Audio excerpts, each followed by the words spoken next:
आई साहेब आज काय करायला लागलो? आज का नाही शाबू करायला लागली. आज नाही का चतुर्थी? हा, अंगारकी चतुर्थी आज. आज नवीन वर्षाची आणि मंगळवारची अंगारकी चांगलं म्हणजे मानली जाते चतुर्थी आणि नवीन वर्षाची पहिली चतुर्थी आहे. म्हणून साठी का नाही चतुर्थी केली आहे. असा मस्तपैकी शाबू भिजू घातलाय. बटाटे दिदू बाळानं दिले ती चिरून. म्हणलं शाबू करताना तुम्हाला दाखवा. कधी टाकली नाही ना शाबूची रेसिपी. काय नवीन नाही, शाबू प्रत्येकालाच येते करायला बरं का. उपवास आहे काय आपला? हा, माझा तर नाहीये. माझा आहे ती पण म्हणलं आज तुमच्या उपवास आहे बाबाचा म्हणून आहे. तुम्हाला सांगावं म्हणलं शाबू बनवायला लागली. तुम्ही खिचडी म्हणता का शाबू म्हणता ते पण मला सांगा बरं का काय म्हणता होती. तर असं शाबू करून घ्यायला लागली मी. सगळ्यांना अंगारकी चतुर्थीच्या शुभेच्छा.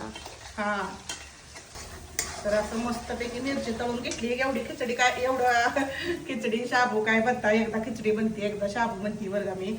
पण तुम्ही काय म्हणता ती पण सांगा. आणि एवढा काय मी एकटी खाणार नाही, सगळ्यांनाच आवडतंय शाबू. साहेबांना पण उपवास आवडत. नसला तरी आम्ही सगळेच खातो. आता हा उपास एकटीचाच आहे पण का नाही सगळ्यांनाच आवडते म्हणून मी जरा जास्तच घेतलाय करायला.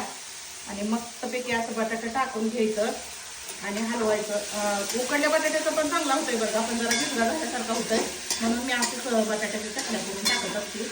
आता हे बटाटा चांगलं वापरून घेतलं तर मस्तपैकी असं शाबू झालाय बरं का. असं हलवून घेतलाय चांगला. बटाटे मस्त वापरली. शेंगदाण्याचं भरपूर कूट जरा मोठं ठेवायचं बघा, जास्त बारीक कूट ठेवायचं नाही. चांगलं लागतंय जरा मोठं कूट असलं म्हणजे. तर असा भरपूर शाबू केलाय सगळ्यांना खायला.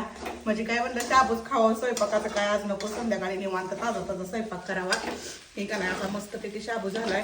कोण कोण शाबू खातंय ह्याला अंगारकी चतुर्थीला, कोण खात नाही. पण कोण कोण खातंय आणि कोणाकोणाला आवडतंय असा मस्तपैकी झणझणीत शाबू नक्की कमेंट करून सांगा. आणि या फराळीला